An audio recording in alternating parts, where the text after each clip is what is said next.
नमस्ते, आप सभी का स्वागत है आज के इस कार्यक्रम में और आज हम बात करने जा रहे हैं मुख्यतः महाराष्ट्र की स्थिति पर और उसके लिए हमारे साथ हैं वरुण उपासनी और अनुपम सिंह।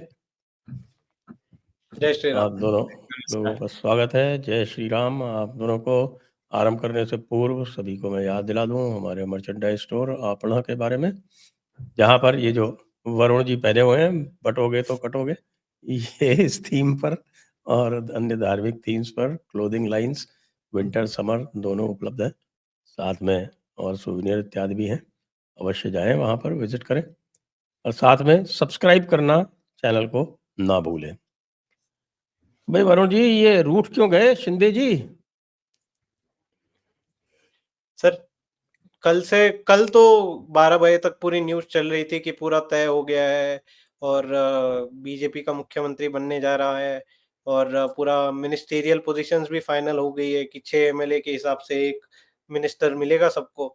तो वो कल तक तो न्यूज चल रही थी क्या 8 से 10 एकनाथ शिंदे को मिलेंगे, 7-8 अजित पवार को मिलेंगे इंक्लूडिंग कैबिनेट पोजीशन और बाकी पूरा तय हो गया, उप मुख्यमंत्री अजित पवार और एकनाथ शिंदे रहेंगे।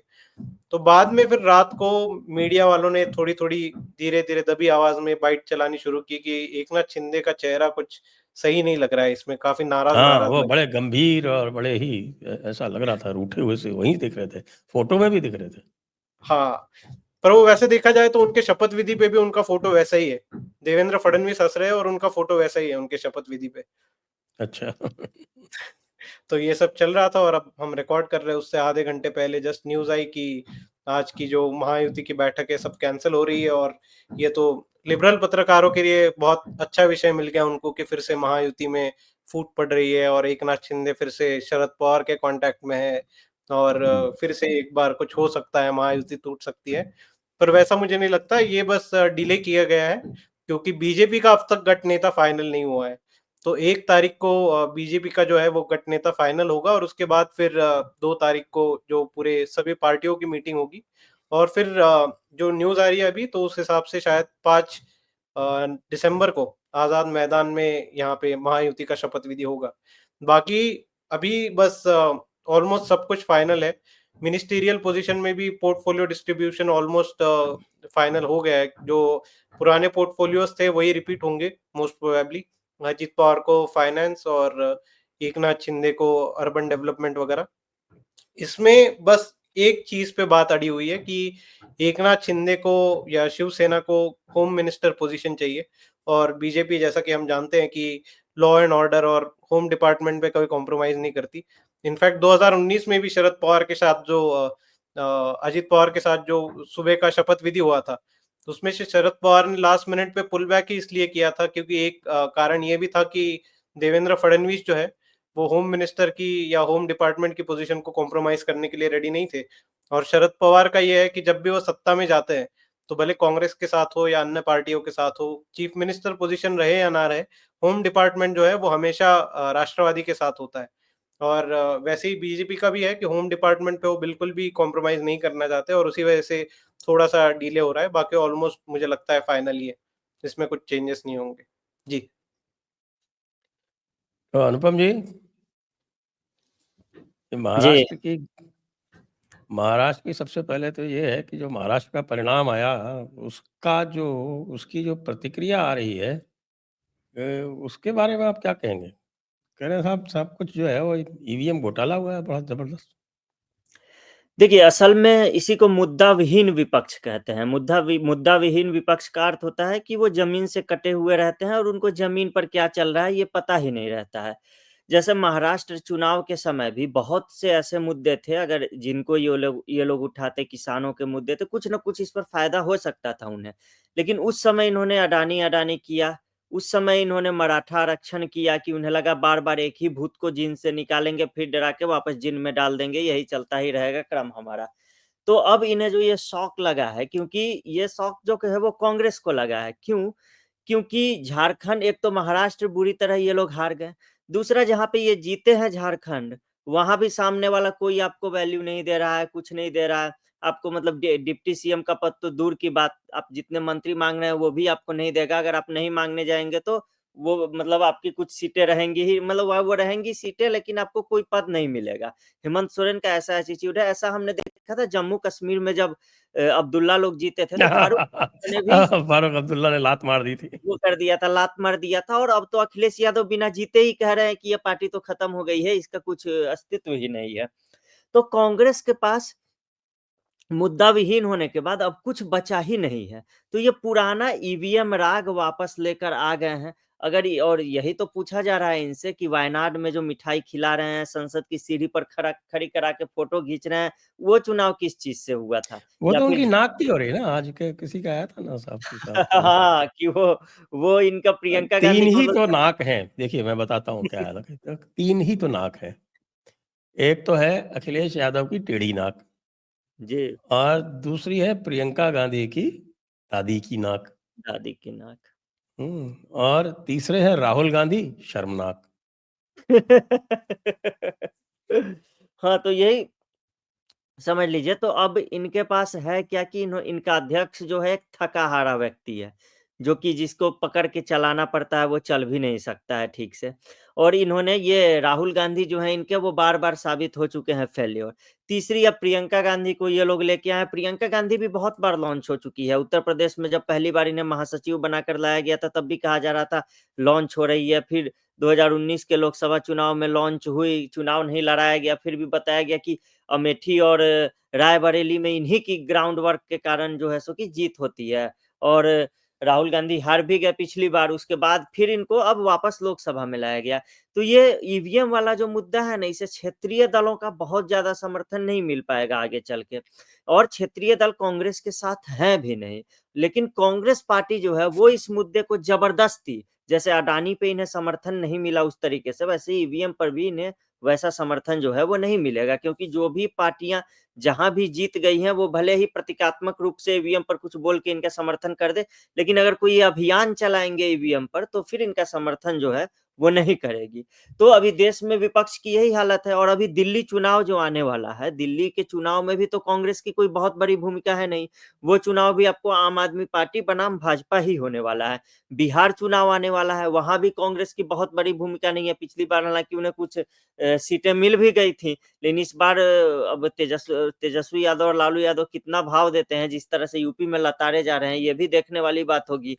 तो इस कारण जो है ये लोग फूटे हुए ढोल हो गए हैं, और बार-बार एक ही बेसुरे धुन को बजा-बजा कर और चाह रहे हैं कि इस पर लोग नृत्य करें। लेकिन कांग्रेस को ये समझना चाहिए कि जो धुन वो बजा रहे हैं, उस पर उनकी जो सहयोगी पार्टियाँ हैं, उनके ही ताल नहीं मिल रहे हैं। तो ये अकेले नाचेंगे, और अकेले नाचने वाला पागल होता है। तो वही समझ लीजिए, यही स्थिति है इनकी।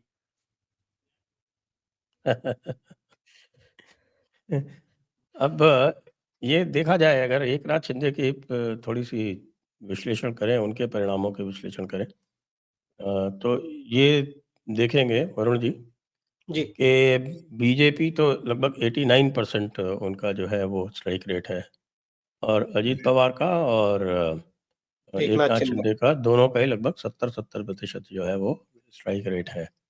लेकिन जो गढ़ है, गढ़ यानी मुंबई, हुँ, तो मुंबई और मुंबई सबअर्बन में उद्धव ठाकरे ने 10 सीटें जीती हैं, जी, और एक नाथ शिंदे ने 6 सीटें ही जीती हैं। तो एक नाथ शिंदे को अधिक लाभ हुआ भारतीय जनता पार्टी को, भारतीय जनता पार्टी को लाभ हुआ? भारतीय जनता पार्टी तो 15 सीटें जीती है अपनी, जो कुल वो लड़े थे 18 सीटें, उसमें से 15 तो जीत गए वो। जी। तो मुंबई में भी, तो इसको आप कैसे देखते हैं? हालांकि वो मनसे फैक्टर जरूर बीच में आता है। संजय जी, ये हमने इलेक्शन के पहले भी डिस्कस किया था कि बीजेपी का मुंबई में मोर और लेस स्ट्राइक रेट या फिर एमएलएस का जो काउंट है, वो सिमिलर ही रहता है। उन्होंने सारी सीटें लड़ी थी, तभी भी उनको उतने ही सीट आए थे, 14-15, और बाद में शिवसेना के साथ गठबंधन में लड़ा तो भी उनको उतना ही आया। क्योंकि उनको मेजरली जो शेयर है वो एकनाथ शिंदे या शिवसेना के वोट ट्रांसफर पे डिपेंड नहीं करता, वो उनका बीजेपी का ओरिजिनल खुद का एक वोट बैंक है मुंबई में, जो नॉर्थ इंडियन वोट बैंक है। एकनाथ शिंदे को यहाँ पे नुकसान इसलिए हुआ क्योंकि मुंबई में हमने कल इस पर ट्वीट भी किया था कि राज ठाकरे ने जो कैंडिडेट्स उतारे थे, उसमें से 10 सीटें ऐसी थी कि जहाँ पे अगर एमएनएस फैक्टर नहीं आता तो शायद बीजेपी या महायुति को वो सीट निकल जाती। उसमें से 3 प्रोमिनेंट तो मुंबई की ही थी, बाकी एक माहिम है या फिर वर्ली है। वर्ली में संदीप देशपांडे 19,000 वोट ले गए, जहाँ पे मिलिंद देवड़ा को 55,000 वोट्स थे और बस 6,000 के मार्जिन से आदित्य ठाकरे आए। तो यहाँ पे अगर एमएनएस फैक्टर ना होता तो मिलिंद देवड़ा को वो बाकी का जो 19,000 का वोट है उसमें से 70 to 80% वोट उनको आता और वो एक कंफर्टेबल 7-8 हजार के मार्जिन से वहां पे जीत जाते। ऐसे ही अगर हम माहिम में देखें तो लास्ट मोमेंट पे अमित ठाकरे को वहां पे पैरा ड्रॉप किया गया। अगर वो ना होते तो सदा सरवनकर जो है एकनाथ शिंदे के पार्टी के, वो वहां पे कंफर्टेबल मार्जिन से जीत जाते, क्योंकि माहिम का सीट कुछ अगर मुझे याद है तो बस 1-1.5 हजार के वोट शेयर से हारी है शिवसेना, और वहां पे अमित ठाकरे को 33,000 वोट्स मिले हैं। तो ऐसी कम से कम 3 सीटें मुंबई में हैं, जहाँ पे उद्धव ठाकरे हार जाते हैं और वो सीटें एकनाथ शिंदे के पास आ जाती है अगर एमएनएस का कैंडिडेट वहां पे नहीं होता। तो वैसा देखा जाए तो एकनाथ शिंदे और उद्धव ठाकरे अब इस समय पर मुंबई में इक्वल स्टैंडिंग पे है। अब ये डिपेंड करता है आगे बीएमसी से पहले कि दोनों फैक्टर्स वहां पे कैसे प्ले करते हैं। और राज ठाकरे अभी वैसे राज ठाकरे का भी रुख कुछ बदला बदला लग रहा है। कल परसों उन्होंने पुणे में बैठक की थी पदाधिकारियों के साथ, और वो भी अभी ईवीएम का आलाप ये कर रहे हैं कि ईवीएम में कुछ गड़बड़ है, ईवीएम के वजह से हारे हैं।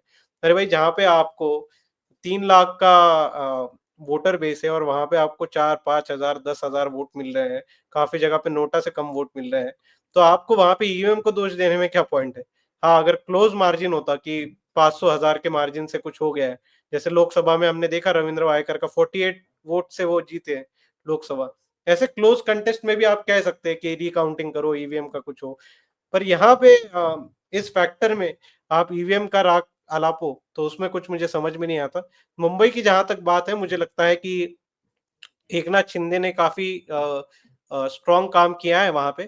पर जो कुछ सीटें हैं जहाँ पे उद्धव ठाकरे का स्ट्रॉन्ग होल्ड है, वहां पे अभी तक वो घुस नहीं पाए हैं।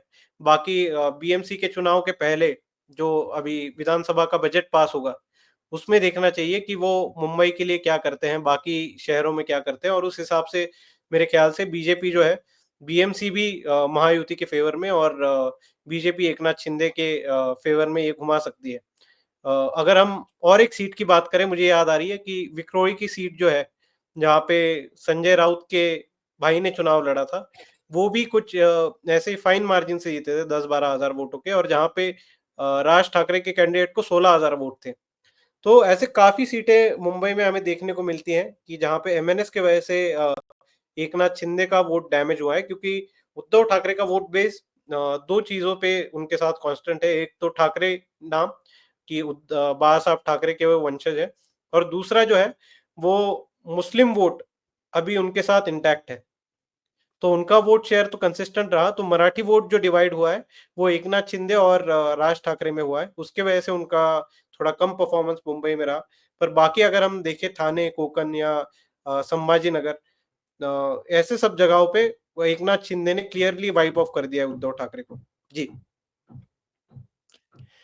अनुपम जी, ये बताइए, दिल्ली में जो चल रहा है और अभी तक जो देवेंद्र फडणवीस को नेता घोषित नहीं किया गया है, तो क्या भारतीय जनता पार्टी फिर कोई पपेट, जिस तरह से इन्होंने एक्सपेरिमेंट किया था राजस्थान, मध्य प्रदेश, छत्तीसगढ़ में, इसी तरह की कोई कठपुतली वहां बैठाना चाहते हैं? देवेंद्र देखिए फडणवीस जो है संभावना उनके स्वयं की एक स्वयं का एक कहें कि आभा मंडल है, तो ऐसे लोगों से भारतीय जनता पार्टी की हाईकमान को प्रॉब्लम है क्या? देखिए, अगर भाजपा जो है एक फ़ॉर्मूला अगर एक जगह लेकर चलती है, तो फिर 10 जगह उसे आज़माती है और देखती है कि इससे क्या घाटा हो रहा है, क्या नुकसान हो रहा है। जैसे आप देखिए, उन्होंने छत्तीसगढ़ से लेकर मध्य प्रदेश तक हर जगह मतलब एक मुख्यमंत्री, 2 उप मुख्यमंत्री वाला फ़ॉर्मूला जो है वो अपनाया है। और भले ही ये कहा जाता है कि नहीं-नहीं भाजपा जाति की राजनीति नहीं करती है, लेकिन ये भारत की राजनीति है और मजबूरी है। तो जो 2 उप मुख्यमंत्री बनाए जाते हैं, वो जाति के आधार पर ही बनाए जाते हैं, जातियों को साधने के लिए ही बनाए जा सकते हैं। जैसे आप राजस्थान को ही ले लीजिए, तो जैसे उन्होंने ब्राह्मण मुख्यमंत्री दिया तो एक क्षत्रिय को दे दो, एक दलित को दे दो। जैसे इन्होंने छत्तीसगढ़ में अगर जनजातीय समाज का मुख्यमंत्री दिया तो एक ब्राह्मण को दे दो और एक ओबीसी को दे दो, अरुण साव। इसी तरह इन्होंने बिहार में क्या किया कि ठीक है, एक ओबीसी को दे दो, एक भूमिहार को दे दो और फिर जो ओबीसी है वो मुख्यमंत्री तो आपका है ही। तो इस तरीके का इनका जो है ये चलते रहता है। तो अब महाराष्ट्र में इनका ये पेंच ये फँस रहा होगा मेरे हिसाब से कि इस एकनाथ शिंदे जो है वो मराठा नेता है। तो एकनाथ शिंदे की अगर नाराज़गी की अफ़वाह भी फैलती है या फिर वो नाराज़ हो जाते हैं, ऐसा कुछ हो जाता है, तो फिर उद्धव ठाकरे इसे मुद्दा बनाएँगे कि मराठा अस्मिता जैसे गुजराती अस्मिता कभी मुद्दा बन चुकी है, तो मराठा अस्मिता का हालाँकि उद्धव ठाकरे इस हालत में है नहीं, लेकिन कोई भी इस मुद्दे को पकड़ के बन के नेता बन सकता है आगे, कहीं इस तरीके का कुछ ना हो जाए। दूसरा, जो लोकसभा चुनाव से लेकर अब तक एक जो कांग्रेस बार-बार अफ़वाह फैलाती है कि संविधान बदल दिया जाएगा सिर्फ़ इसीलिए और इस सबसे बड़ा डर ये जो दिखाया जाता है कि आरक्षण खत्म कर दिया जाएगा। लोकसभा में खड़े होकर राहुल गांधी पूछते हैं कि ओबीसी आपके सेक्रेटरी कितने हैं? आपकी शर्ट ओबीसी है या नहीं? आपकी पैंट ओबीसी है या नहीं? बहुत तरह की चीज़ें हैं वो पूछते हैं, तो इनका पूरा ज़ोर है इस पर। तो अब भाजपा ये सोच रही होगी कि अगर हम ब्राह्मण अब यहाँ यहाँ एक देवेंद्र फडणवीस का एक आभा मंडल है, लेकिन वो शिवराज सिंह चौहान का भी था मध्य प्रदेश में। मध्य प्रदेश में अगर आप देखें तो पूरा का पूरा चुनाव ही कम से कम यहाँ महायुति में देवेंद्र फडणवीस सिर्फ़ एक चेहरा नहीं थे और स मध्य प्रदेश में जो आपने देखा शिवराज सिंह चौहान ही चौहान थे, मामा-मामा ही चारों तरफ हो रहा था, वीडियो भी उनके ही चल रहे थे, महिलाओं के साथ, सबके साथ, जबकि यहाँ एकनाथ शिंदे का चेहरा जो है वो ज़्यादा दिख रहा था चुनाव के समय। तो अब हो सकता है कि अब जाति के आधार पर, समाज के आधार पर भाजपा ये कैलकुलेशन करने में लग गई हो कि अगर हम ये ब्राह्मण मुख्यमंत्री दे दें तो मराठा और ओबीसी उप मुख्यमंत्री दे दें या ओबीसी को दे दें तो ब्राह्मण और मराठा को उप मुख्यमंत्री दे दें। ये हो सकता है अलग-अलग घुमा के वो एक मिनट, उप मुख्यमंत्री तो दोनों तय हैं, दोनों ही मराठे होने हैं। टीवी में जी, देख रहा था बस कि सीएम का एकनाथ चेहरा शिंदे बाकी है। नहीं भी बनेंगे तो वो दादा भूसे को बनाएँगे। हाँ, और अभी एक बयान जो आया है एक तो मराठा नेता आपका तय है जो अजीत ठाकरे हैं। अब नहीं, नहीं, ताज़ा बयान अजीत पवार भी मराठा है और एकनाथ शिंदे एकनाथ या शिंदे उनके भी जो नॉमिनी है वो भी मराठा है। जी, तो 2 मराठे और हो गए, तीसरा मराठा कैसे बनेगा? और ये दोनों नहीं चाहेंगे, ये दोनों भी नहीं चाहेंगे अजीत पवार और एकनाथ शिंदे दोनों की एक-दूसरे का कद जो है एक-दूसरे से बड़ा हो जाए। क्योंकि इन हुँ। दोनों की भी ये भी लड़ाई है, तभी अजीत पवार ने पहले ही देवेंद्र फडणवीस का जो है वो समर्थन कर दिया, चलो भई और अपना पल्ला वो छुड़ा के निकल गए कि चल भई एकनाथ शिंदे का तो मैंने नहीं किया। तो अब इस तरीके से है क्या कि अभी शिवसेना नेता का भी जो बयान आया है, तो उसमें ये लोग यही कह रहे हैं कि एकनाथ शिंदे जो है वो केंद्र में नहीं जाएँगे। और उप मुख्यमंत्री बनने के सवाल पर भी वो क्लियर कुछ नहीं कह रहे हैं, सिर्फ़ इतना कह रहे हैं कि उनका बहुत विशाल प्रशासनिक अनुभव है एकनाथ शिंदे का, हमारे नेता का, तो उनको आप सरकार में रखना पड़ेगा आपको, आप उनको नज़रअंदाज नहीं कर सकते हैं। तो ये 2 चीज़ें दिखाती है। एकनाथ शिंदे को ऐसा लग रहा है कि अगर वो दिल्ली चले गए, अगर उन्होंने महाराष्ट्र छोड़ दिया, तो जो उनका ग्रिप है शिवसेना पर या फिर महाराष्ट्र में जो उन्होंने बनाया है, अब तक जो मेहनत की है, वो सारा का सारा बेकार हो जाएगा। उन्हें लगता है महाराष्ट्र से निकलने के बाद वो वहाँ की सरकार में हस्तक्षेप करने लायक नहीं रह जाएँगे। तो उनके सामने ये एक धर्म संकट टाइप से आ गया है और फिर उन्हें लगता है अगर उप मुख्यमंत्री बनेंगे, तो फिर देवेंद्र फडणवीस का डिप्टी बनकर काम करना पड़ेगा। वो देवेंद्र फडणवीस जो 2.5 साल से इनके डिप्टी बन के जो है काम कर रहे थे। तो ये वही वाला समझ लीजिए ये यूपीए में और उससे पहले कभी मनमोहन सिंह और प्रणब मुखर्जी में चलता था, कभी वो बड़े हो जाते थे, कभी ये बड़े हो जाते थे। तो यहाँ पे अब भाजपा की तरह जो है वो अनुशासन हर जगह नहीं है। तो एकनाथ शिवसेना के नेताओं का यही कहना है कि जो व्यक्ति मुख्यमंत्री रह लिया, वो अब उप मुख्यमंत्री कैसे रहेगा? तो ये सारा पेंच मुझे लगता है एकनाथ देवेंद्र फडणवीस भी तो रहे थे। जी हाँ, वही बात है मतलब और भाजपा की तरह आप कहीं भी ये उम्मीद नहीं कर सकते हैं, बाकी पार्टियों में ये बिल्कुल भी नहीं चलेगा। भाजपा चूँकि अनुशासन वाली पार्टी है और देवेंद्र फडणवीस आरएसएस वाले बैकग्राउंड से आते हैं, इसीलिए उन्होंने भाजपा में हर व्यक्ति जो है और खासकर जो संघ बैकग्राउंड से आता है, वो पहले पार्टी का सिपाही होता है। वो लोग बोलते ही हैं कि हम लोग पहले देश देखते हैं, उसके बाद पार्टी देखते हैं और फिर तो वैसा ही समझ लीजिए कुछ। तो मुझे नहीं लगता है कि एनसीपी और बीजेपी में बहुत ज़्यादा विवाद है या कुछ फँसा हुआ है। अजित पवार को जो भी मिला है उसमें ही बम-बम है वो एक तरीके से। ये सारा पेंच एकनाथ शिंदे को लेकर ही फँसा हुआ है कि ये शिवसेना से बार्गेनिंग जो हार्ड हो रही है वो कहाँ तक पहुँच पाती है और एक इनका जो मुख्यमंत्री के चेहरे को लेकर एक मराठा मुख्यमंत्री तो फिक्स है इनका और फिर ये अब यहाँ ब्राह्मण को लाएँ कि ओबीसी को लाएँ, तो ये मुझे लगता है ये इनकी चर्चा चल रही होगी क्योंकि देवेंद्र फडणवीस से मुलाकात से पहले, 1 दिन पहले अमित शाह ने विनोद तावड़े के साथ बैठक की थी और विनोद तावड़े से फीडबैक लिया था कि ओबीसी में क्या चल रहा है वहाँ पे महाराष्ट्र में क्या असर पड़ सकता है, किसका नाम किसे सीएम बनाने से। तो ये सारी चर्चाएँ जो है विनोद तावड़े से हो गई थी और उसके बाद कल रात में जो है ये बैठक हुई है जो 3 घंटे बैठक चली और बैठक का नतीजा क्या निकला ये कोई बता ही नहीं रहा है। एकनाथ शिंदे कह के निकल गए सकारात्मक वातावरण में जो है वो हुई है, अच्छी रही है। देवेंद्र फडणवीस ने जो फ़ोटो डाली उसमें एकनाथ शिंदे उदास दिख रहे हैं और आज ये फिर गाँव निकल गए। तो ये पूरा जो पेंच फँसा हुआ है ये सिर्फ़ और सिर्फ़ शिवसेना को लेकर फँसा हुआ है और मुझे लगता है और दूसरा ये कि भाजपा जो अपना नेता किसे चुनेगी इसे लेकर भी फँसा हुआ है। क्योंकि देवेंद्र फडणवीस का भी अभी खुलकर कोई कुछ कह नहीं रहा है भाजपा में भी कि हाँ, फडणवीस ही हमारे नेता होंगे। आप देखेंगे महाराष्ट्र में भी जो फडणवीस के समर्थक विधायक, सांसद हैं, उनकी तरफ से भी वहाँ से कुछ खुलकर ऐसा बयान आ नहीं रहा है।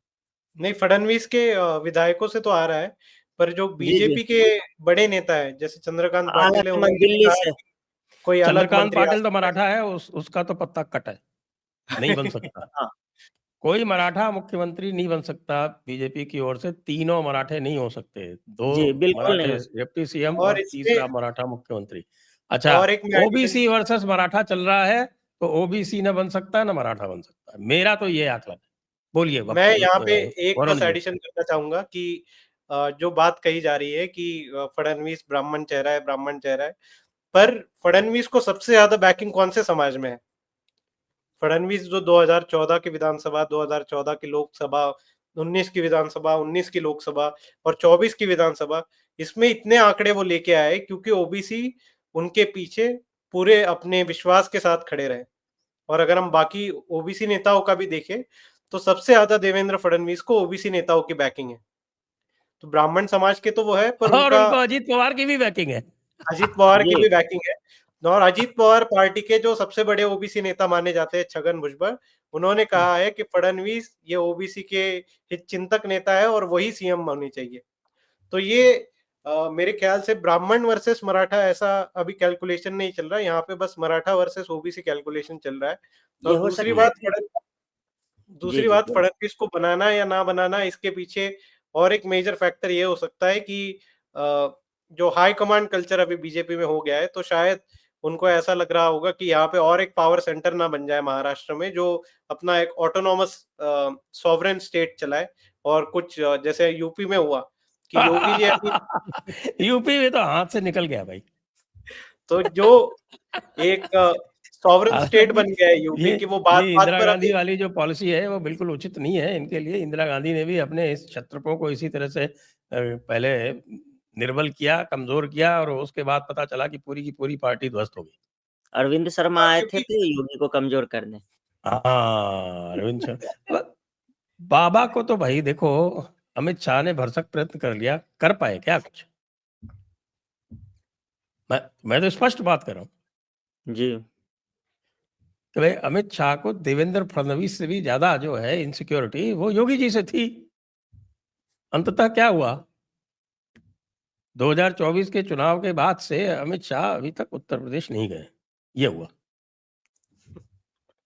जी, एक और बात मैं वो जो वरुण जी ने कहा उसमें मैं जोड़ना ये चाहूँगा कि जो देवेंद्र फडणवीस का पारिवारिक इतिहास जो रहा है, वो भी एक तरह से पिछड़ों की राजनीति का ही रहा है क्योंकि उनके पिता जो थे गंगाधर फडणवीस, उनके बारे में भी जो एमएलसी थे वहाँ पर, उनके बारे में भी कहा जाता था कि वो विदर्भ के किसानों के और जो पिछड़े गरीब समाज थे, उनकी ही आवाज़ उठाते थे। उन और इसके इमरजेंसी में आपातकाल के समय उनको जेल भी भेजा गया था। तो उनको भी ठीक-ठाक जो है समर्थन वो था। तो एक तरह से मतलब ये पारिवारिक ही देवेंद्र फडणवीस का पूरा ऐसा चल रहा है कि इन्हें मतलब हर समाज से समर्थन मिलता रहा है। और दूसरी बात इसमें ये भी है कि आरएसएस की क्या भूमिका है, आरएसएस किसे चाहता है, संघ की तरफ से क्या हाँ, कन्वे ये किया बात तो गया है। हमने की ही नहीं बताई है। जी। क्योंकि आरएसएस ये का जो जितने रिपोर्ट्स आ रहे हैं, ये विजय आरएसएस जो है का ये आरएसएस ने दिलवाई है। आरएसएस का बहुत बड़ा योगदान है इसमें। हमने इस बात पर चर्चा की थी कि योगी के बारे में भी ये लोग डाइसी थे 2017 में। और आरएसएस ने जो है वो मोदी जी को कहा था कि योगी जी ही उत्तर प्रदेश के मुख्यमंत्री होने चाहिए। वैसे ही मुझे लगता है इस बार भी आरएसएस का एक स्ट्रॉन्ग बैकिंग है फडणवीस के लिए, उसके पीछे भी एक कारण है कि बाकी जैसे मोदी जी है या बाकी आरएसएस के नेता जो है, वो बड़े हो जाने के बाद संघ से कहीं न कहीं थोड़ी-सी दूरी रखने लगते हैं। वो खुल के ये संघ की सभाओं में जाना या संघ का गणवेश पहनना या संघ का समर्थन करना, ये सब थोड़ा अवॉइड करते हैं क्योंकि उनको एक इमेज मेंटेन करनी होती है कि हम स्टेट्समैन हैं, हम नेहरू जैसे छवि के हैं, हम सबको साथ लेके चलते हैं, हम सबका विकास करते हैं। पर देवेंद्र फडणवीस का अगर हम देखा जाए, तो 2014 में जब वो सीएम बने और उसके बाद भी पार्टी में उनका इतना स्ट्रॉन्ग होल्ड रहा है, पर उन्होंने कभी इस बात से परहेज़ नहीं किया कि वो आरएसएस के हैं या उन्होंने कभी आरएसएस गणवेश पहनना नहीं छोड़ा। वो अभी भी आरएसएस के सभाओं में जाते हैं, इनफैक्ट वोटिंग से पहले भी उनकी काफ़ी मीटिंग्स हुई थी मोहन भागवत के साथ और वो क्योंकि आरएसएस के कैडर से उठ के आए हैं और करियर की शुरुआत से ही आरएसएस का उनके पीछे एक स्ट्रॉन्ग हैंड रहा है, तो आरएसएस को कहीं न कहीं लगता है कि महाराष्ट्र के मुख्यमंत्री पद पे अगर देवेंद्र फडणवीस हो, तो उसके बाद संघ को भी महाराष्ट्र में और फैलने फैलने के लिए और एक्सपेंशन करने के लिए वो स्पेस रहेगी क्योंकि 14 से 19 के बीच संघ का जितना एक्सपेंशन फडणवीस के मुख्यमंत्री पद में हुआ है, उतना शायद ही कभी हुआ है। तो ये एक सिम्बायोटिक रिलेशनशिप है कि आरएसएस जो है वो बीजेपी को इलेक्शन में मदद करती है और सत्ता में आने के बाद बीजेपी जो है वो आरएसएस के एक्सपेंशन में मदद करती है।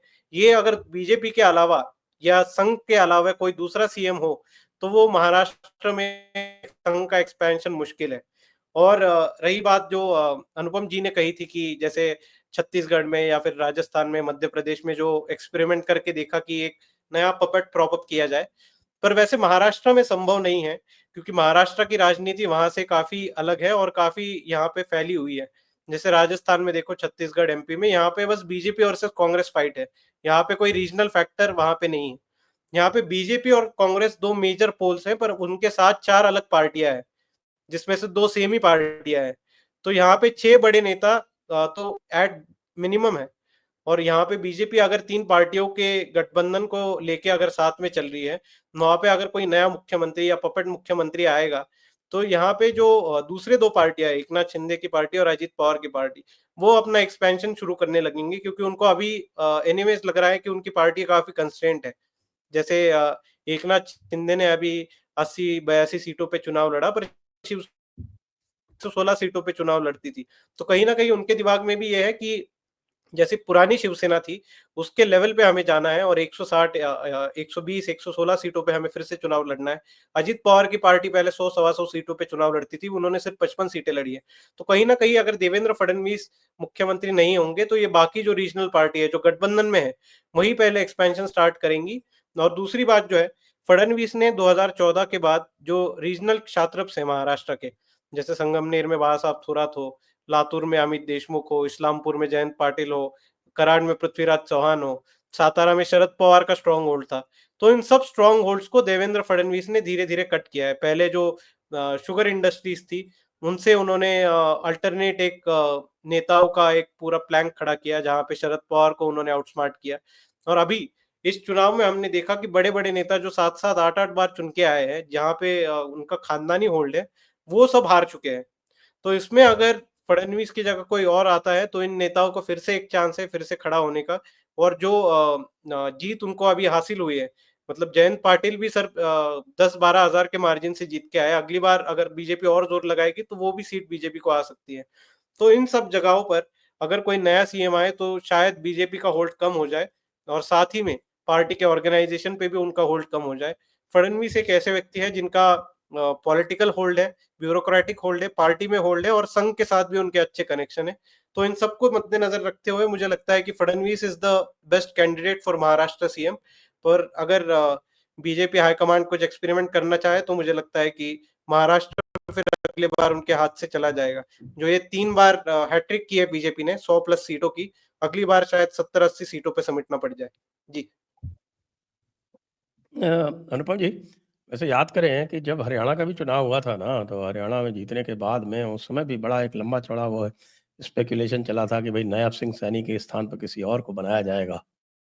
याद है आपको? जी, जी। हाँ, हरियाणा में भी पूरा वो चला था। और हर जगह भाजपा जो है आजकल एक है कि जहाँ-जहाँ ये जीतते हैं और इनका यही मानना होता है कि जो जीत मिल रही है, तो वो केंद्रीय आला कमान की मेहनत की बदौलत मिल रही है।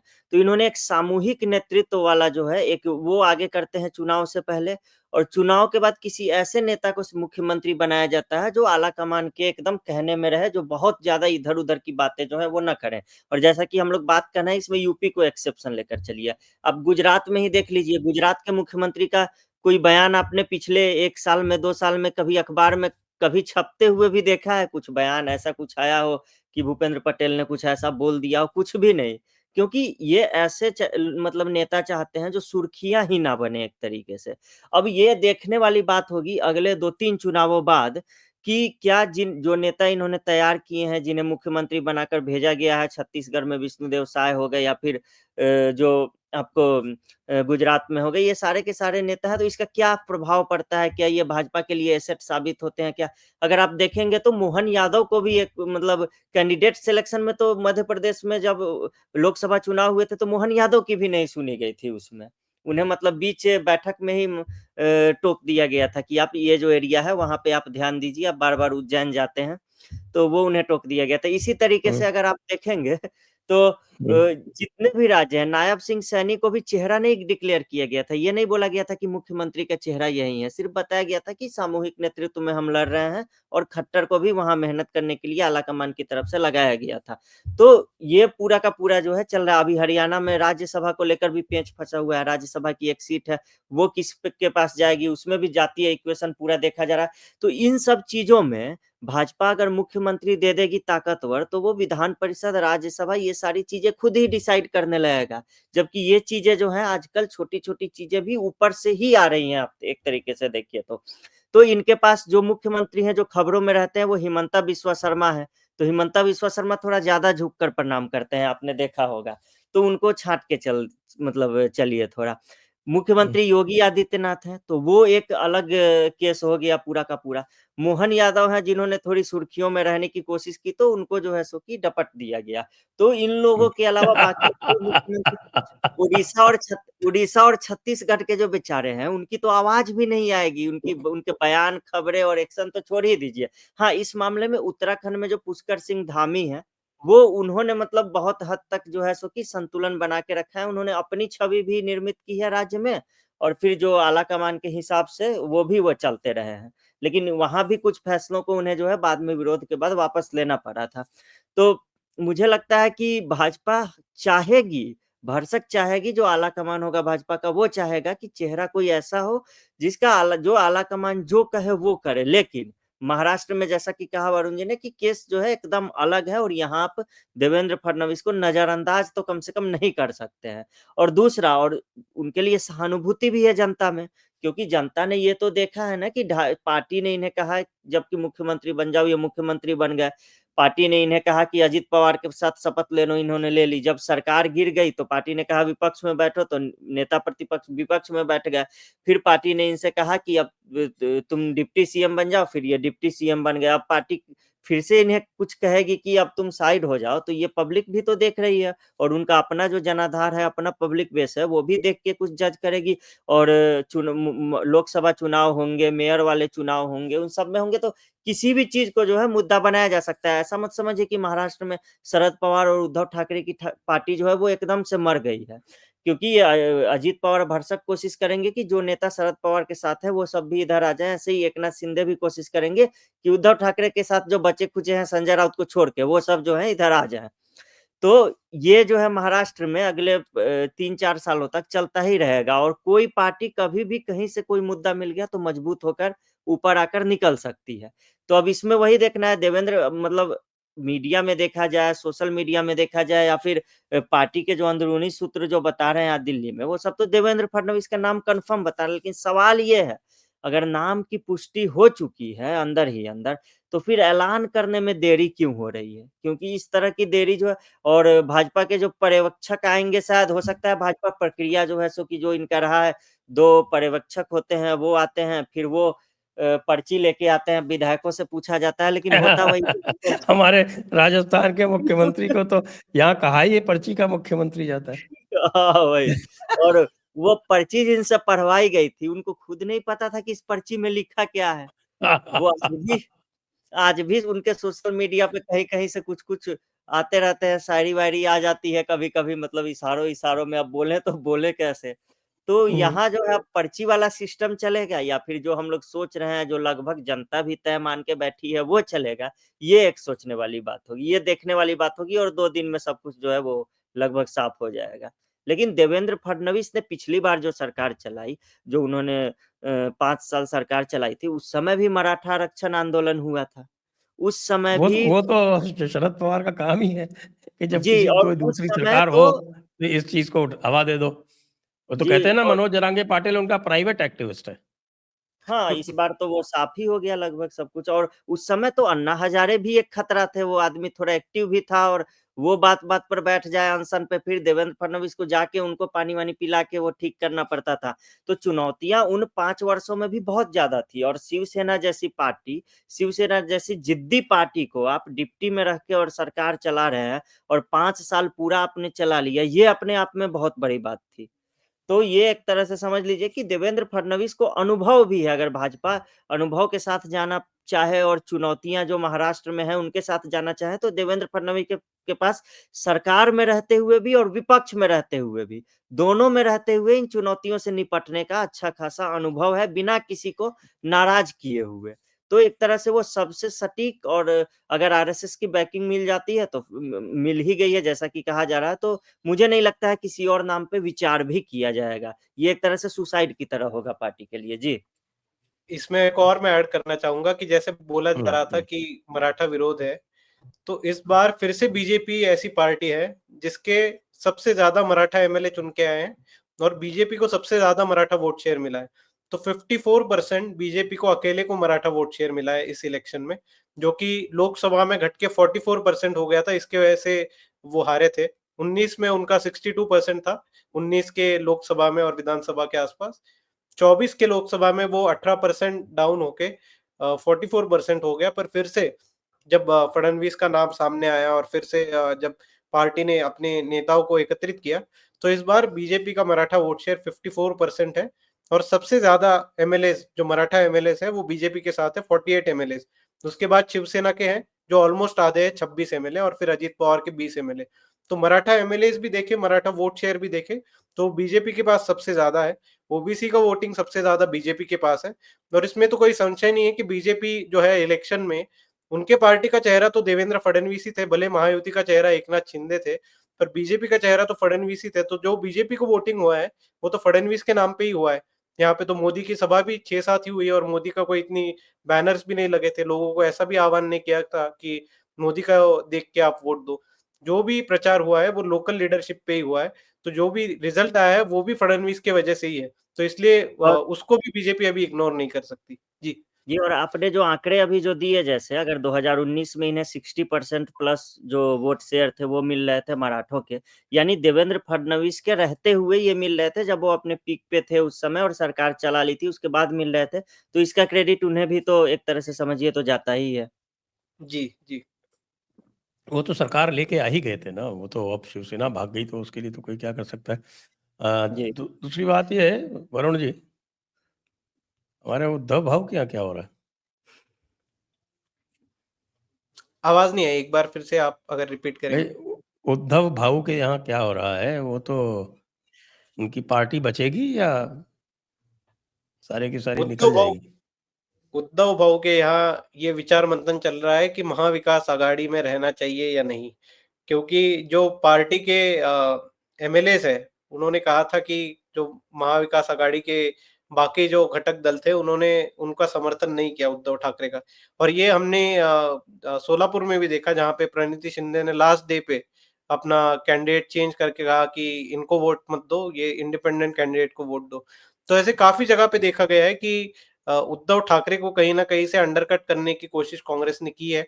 ये पहले भी दिख रहा था जब सीट डिस्ट्रीब्यूशन का फ़ॉर्मूला तय हो रहा था और पूरा इलेक्शन से पहले ही ये जो मुख्यमंत्री की डिस्ट्रीब्यूशन कर रहे थे कि हमारे पास इतने कैंडिडेट्स हैं, हमारे पास इतने कैंडिडेट्स हैं मुख्यमंत्री के लिए। तो तब भी हमने देखा था कि नाना पटोले और संजय राउत इनमें काफ़ी दुराव निर्माण हुआ था और बाद में भी अभी अगर हम देखें, तो उद्धव ठाकरे में ऐसा कोई बड़ा नेता बचा नहीं है, जो उनके पार्टी का फेस बन सके। 2 बचे-कुचे नेता थे राज्यसभा के, उनके भी अभी राज्यसभा में जाने के चांसेस नहीं है। तो अगर सब मिलके एक कैंडिडेट तय करते हैं तो उसमें भी उनको डिसाइड करना पड़ेगा कि भाई किसका कैंडिडेट जाएगा तीनों में से। ऐसे में मुझे लगता है कि उद्धव ठाकरे और शरद पवार दोनों की पार्टियों के काफ़ी ऐसे एमएलएज़ हैं जो डाइवर्ट कर सकते हैं। तो शरद पवार के एमएलए जो है वो अजित पवार के साथ जा सकते हैं, और जो ठाकरे के कुछ एमएलएज़ हैं जो कि ठाकरे एकनिष्ठ नहीं है, जिनको सिर्फ चुनाव लड़ना था और वहाँ पे क्योंकि महायुति का कैंडिडेट था इसलिए वो चुनाव लड़ने के लिए उद्धव ठाकरे के पास चले गए। ऐसे काफ़ी कैंडिडेट्स हैं जो फिर से एकनाथ शिंदे के पास आ सकते हैं, और कहा तो ये भी जा रहा है कि जो उनके एमपीज़ बीजेपी के चुन के पास भी आए। जा सकते हो, किसके पास? बीजेपी के पास भी जा सकते हैं वो डायरेक्टली। बीजेपी के पास उनके एमपीज़ जा सकते हैं, ये कहा जा रहा है कि लोकसभा अच्छा। में जो एमपी चुन के आए हैं 7-8, तो वो इसीलिए तो क्योंकि नहीं वो वक्फ बिल को डेफर कर दिया कि भाई ये इनके भी ले लो। पहले बहुमत बना सा- लिया जाए, उसके बाद फिर भाई वक़्त हाँ, बिल लाया क्योंकि अगर टोटल जो है अगर 300 हो जाएगा तो फिर फर्क नहीं पड़ेगा, दोनों छोड़ मैंने दे तो तो भी। कुछ और सुना है। मैंने तो वक़्फ़ को लेके कुछ और सुना है। हाँ, बताइए मैंने ये बताइए। सुना है कि वक़्फ़ को इसीलिए वापस लिया गया है वक़्फ़ बोर्ड को, क्योंकि भाजपा ने ये देखा है कि किसी भी हम्म, मुद्दे का फ़ायदा तभी तक मिलता है जब तक कि वो मुद्दा जीवित है। जैसे ही वो हम्म, मुद्दा खत्म होता है, समाधान हो जाता है, उसका फ़ायदा नहीं मिलता है। जैसे भाजपा ने राम मंदिर से कन्क्लूज़न निकाला कि राम मंदिर हमने बना दिया, उसके बाद तो हमारे वोट ही घट गए, जबकि बढ़ने चाहिए थे राम मंदिर बनवाने के बाद। तो भाजपा ने देखा कि मुद्दे का समाधान हो गया तो हमारा वोट घट जाता है। इसीलिए ये अब जनवरी तो छोड़ दीजिए, मुझे लग रहा है दिल्ली और बिहार लोकसभा चुनाव तक जो है वक़्त पर किसी प्रकार का कोई एक्शन नहीं होगा, क्योंकि मुद्दा जितना लंबा खींचेगा, भाजपा को लगता है उनका उतना फ़ायदा है, और तब तक जो है वक़्त अपना काम करता रहेगा ज़मीनों को निगलने का। अब इसमें दूसरा एक ये भी चल रहा है कि भाजपा भले ही लंबा खींचेगी इसे, लंबा लेकर जाएगी, लेकिन जो निर्णय होगा अब ये अंदर मंथन चल रहा है कि क्या वक़्फ बोर्ड को ही समाप्त कर दिया जाए, या फिर वक़्त कुछ ऐसा कर दिया जाए जो इस लेजिस्लेशन में एक तरीके से, मतलब ये जो कानून बनने जा रहा है, ये बहुत इसमें बहुत कुछ इससे मिल भी नहीं रहा है इस कानून से, कि वक़्फ बोर्ड पे पूरी तरह ही लगाम लगा दिया जाए, उसे लगभग मृतप्राय कर दिया जाए। तो इसके लिए जो है वक़्फ को आतंक मचाने का ज़्यादा मौका दिया जाएगा। 5-6 और विधानसभा चुनाव भाजपा जीत जाए इस मुद्दे पर, और तब जो है ये पिटारा से निकाला जाएगा। होगा नहीं। आपने आपने लोगों की प्रतिक्रिया नहीं देखी क्या? बीजेपी को किसी ने लोगों रिकमेंड कर लोगों की प्रतिक्रिया देखिए आप, तो वो कहे कि साहब वापस यू टर्न मोदी की बातें शुरू हो गई कि साहब कि ये तो इनसे कोई उम्मीद नहीं है, ये तो टेम्परेरी इन्होंने किया था, यूज एंड थ्रो, इस तरह की बातें शुरू हो गई हैं। देखिए, एक बात ये भी देखनी पड़ेगी कि जो ये 2 चुनाव जीते हैं, कि एक मिनी इलेक्शन था यूपी में और दूसरा था आपके महाराष्ट्र में, लोकल लीडर्स के नाम पे जीते गए हैं।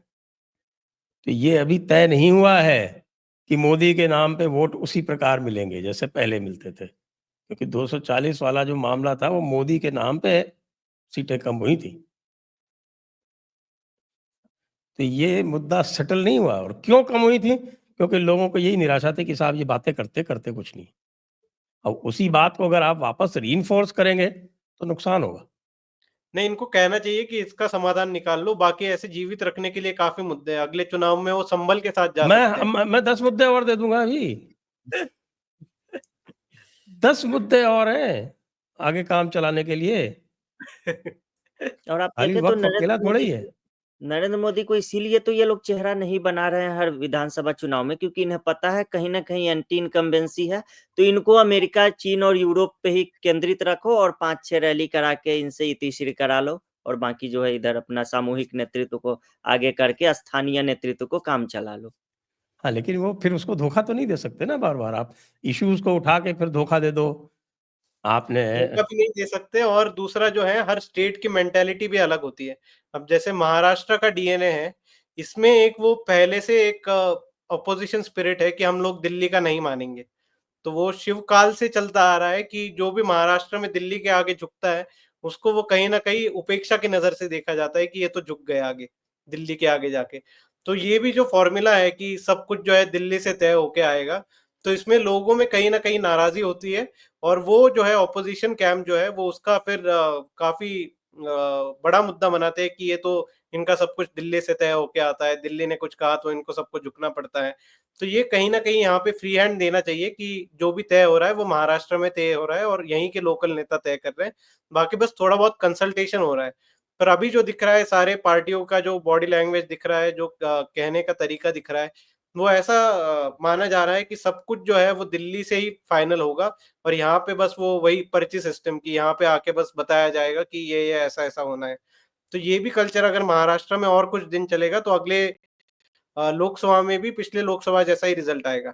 जी। मुझे लगता है महाराष्ट्र में लोगों को थोड़ा ये भी याद दिलाना पड़ेगा कि 1794-95 में 21 साल का एक लड़का पुणे में बैठ के दिल्ली चलाता था, तो थोड़ा-सा दिल्ली से भी अब पुणे और मुंबई चल जाए। और और जो मराठाओं का नेतृत्व है, वो फडणवीस और शिंदे ने ही किया था पहले। अगर एंग्लो मराठा वॉर देखें, थर्ड हाँ, एंग्लो मराठा वॉर, उसमें महादजी शिंदे और नाना फडणवीस, इन्होंने ही जी, जी। मराठाओं का नेतृत्व किया था। तो वही कॉम्बिनेशन फिर से आना चाहिए कि फडणवीस सेंटर में जो है अलायंस के और बाकी जो पार्टनर्स हैं, उनको शिंदे के साथ वहाँ पे उतराया जाए। बहुत अच्छा हमने ये इसमें खोज लिया इतिहास वाला। नहीं, ये बात सही है, ये बात सही है। लेकिन ये देखिए मोदी के एंटी इनकम्बेंसी कम हुई है या नहीं इसका टेस्ट अभी नहीं हुआ है। एग्ज़ाम्पल महाराष्ट्र का एग्ज़ाम्पल देते हैं। नांदेड़ लोकसभा सीट हार गए और नांदेड़ लोकसभा में 6 की 6 विधानसभा जीत गए। ये क्या है? हुँ। बताओ भाई वरुण? ये एक सहानुभूति भी शायद वरुण जी कहा जा रहा है, ये आप विशेष बता पाएँगे? हाँ, एक एक तो सहानुभूति फैक्टर है और दूसरी बात जो है कि लोकल चुनाव जो है वो लोकल मुद्दे पे लड़े जाते हैं। यहाँ पे हमने बीजेपी का पहले भी परफॉर्मेंस देखा है कि बाय पोल्स में जो है वो जनरली हारती ही है बीजेपी लोकसभा की सीट। क्योंकि अगर वेव में होती है, एक माहौल चल रहा है मोदी के फेवर में, बीजेपी की यात्राएँ चल रही है, तब तो वो वेव में सीट निकल जाती हैं। पर जब वो बाय इलेक्शन होता है, तो कस्बा का भी बाय इलेक्शन पिछली बार इसी वजह से हारे क्योंकि वो काफ़ी एकदम लोकल लेवल पे चला गया था मुद्दा और वहाँ पे ये था कि ये हमारा काम करेगा या वो हमारा काम करेगा। तो ऐसे स्थिति में बीजेपी जनरली हारती है। बाकी मोदी जी का वैसे देखा जाए तो महाराष्ट्र में काफ़ी फॉलोइंग तो है ही, बट वही जो फिर से अगर पंतप्रधान की रेस में होंगे और अगर मोदी और योगी चॉइस होगी, तो मुझे लगता है कि महाराष्ट्र की जनता जो है वो योगी जी को चाहेगी। जी। जी, अनुपम जी, तो अब आप अंत में कंक्लूजन कर दें। जी।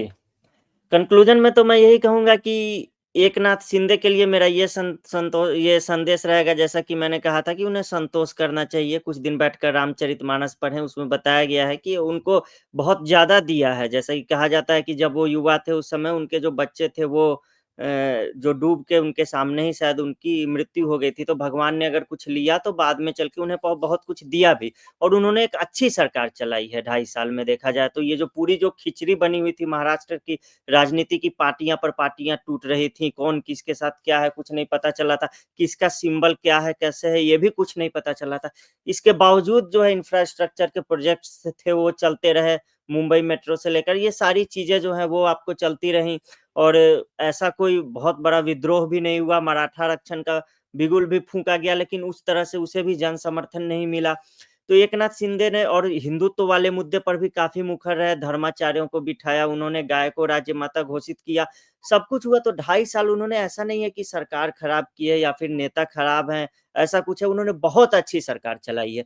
लेकिन दुनिया के किसी भी कोने में कहीं भी कोई पार्टी अगर 145 बहुमत के लिए चाहिए और उसमें से उसे 130 और बाद में वो 139 तक आंकड़ा पहुँच जाए, ऐसा कुछ हो जाए और फिर वो किसी और को मुख्यमंत्री का पद दे दे, नेता का पद दे दे, ऐसा मतलब होगा ही नहीं एक तरीके से। और जहाँ तक देखिए तो बिहार में भाजपा ऐसा ही करके पछताती रही है कि एक ही आदमी है जो मुख्यमंत्री बनेगा और फिर वहाँ पर बैठेगा और उसके बाद फिर भाजपा का नेता कौन है यही नहीं पता चलता है और ना ही पार्टी अपना कोई नेता ग्रूम कर पाती है। तो भाजपा को ये बात बहुत अच्छे से पता है कि मुख्यमंत्री हमारा होना चाहिए, खाँटी पार्टी का होना चाहिए ताकि पार्टी भी आगे बढ़े और महाराष्ट्र तो संघ का मुख्यालय है, संघ भी आगे बढ़े, संघ का भी प्रसार हो और ये मतलब एकनाथ शिंदे को 2.5 साल अच्छी सरकार जो उन्होंने चलाई, ये समझ के संतोष करना चाहिए और आगे बढ़ना चाहिए और गठबंधन का साथ देना चाहिए। दूसरा कुछ महाराष्ट्र में अब ये है नहीं। सब कुछ उन पे ही एक तरीके से निर्भर करता है, अधिकतर चीज़ें जो है वो करती हैं और उनका खुद का भविष्य भी इससे जुड़ा हुआ है, क्योंकि मुझे नहीं लगता है कि अगर एकनाथ शिंदे अगर भाजपा का साथ छोड़ते हैं, ऐसी संभावना न के बराबर है, लेकिन वो कहते हैं कि जो चर्चा है वो हाइपोथेसिस भी थोड़ी चल जाती है। कह रहे हैं तो अगर एकनाथ शिंदे भाजपा के साथ छोड़ देते हैं, वो फिर जाएँगे कहाँ? क्योंकि उद्धव ठाकरे के पास फिर वापस जाना, इससे ज़्यादा मान-मर्दन उनके लिए कुछ नहीं हो सकता है, तो ऐसा वो करेंगे नहीं।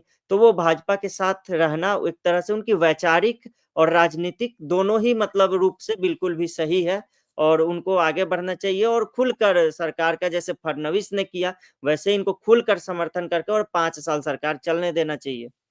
जी। जी।